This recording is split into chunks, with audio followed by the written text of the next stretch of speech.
Intermediate ప్రతి విద్యార్థి జీవితంలో అత్యంత కీలక దశ. భవిష్యత్తును నిర్దేశించేది, లక్ష్యాన్ని ఎంచుకునేది ఇక్కడే. అందుకే ఈ దశలో పిల్లలు మంచి ఫలితాన్ని సాధించాలని తల్లిదండ్రులు, అధ్యాపకులు చర్యలు తీసుకుంటారు. అయితే 10 ఏళ్ల పాఠశాల విద్య తర్వాతే కాలేజీ జీవితం ప్రారంభం కావడం, యవ్వన దశకు చేరుకోవడంతో చాలా మంది విద్యార్థులు చదువులో వెనుకబడుతున్నారు. ఇంటర్ సిలబస్ పరీక్షల విధానం కూడా విద్యార్థుల వెనుకబాటుకు కారణమవుతుందన్న ఆరోపణలు ఉన్నాయి. ఇలాంటి తరుణంలో ఆంధ్రప్రదేశ్ ఉన్నత విద్యా మండలి ఇంటర్మీడియట్ లో సంస్కరణలు చేయాలని భావిస్తోంది. సిబిఎస్ఈ తరహాలోనే 2 ఏళ్ల కోర్సులో ఒకేసారి పబ్లిక్ పరీక్షలు నిర్వహిస్తే ఎలా ఉంటుందన్న ఆలోచన చేస్తోంది.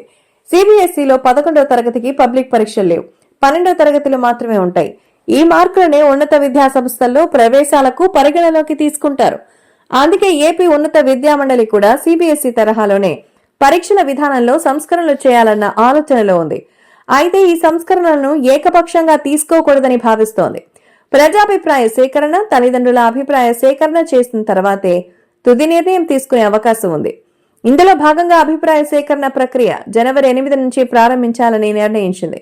జనవరి 26 వరకు అభిప్రాయ సేకరణ జరుగుతుంది. ఒకేసారి పరీక్షలు నిర్వహించడం వల్ల విద్యార్థులు చదువుకునేందుకు ఎక్కువ సమయం లభిస్తుందని భావిస్తోంది. దీంతో ఒత్తిడి తగ్గుతుందని, ఉత్తీర్ణత శాతం పెరుగుతుందని ప్రభుత్వం భావిస్తోంది. ఇదే సమయంలో 2025-26 విద్యా సంవత్సరం నుంచి సిలబస్ లో కూడా మార్పులు చేయాలని భావిస్తోంది. ప్రస్తుతం జూన్ 1 నుంచి మార్చి వరకు విద్యా సంవత్సరం కొనసాగుతోంది. ఏప్రిల్, మే నెలలో కాలేజీలకి సెలవులిస్తున్నారు. ఇకపై వేసవి సెలవులు విద్యా సంవత్సరం మధ్యలోకి తీసుకురావాలని ఇంటర్ విద్యాశాఖ భావిస్తోంది. ఏప్రిల్ 1 నుంచి 24 వరకు తరగతులు నిర్వహిస్తారు. ఆ తర్వాత వేసవి సెలవులు ఇచ్చి జూన్ 1న కాలేజీలు తిరిగి తెరుస్తారు. వేసవి సెలవులకి ముందు పూర్తి చేసిన సిలబస్ నుంచి బోధన కొనసాగిస్తారు.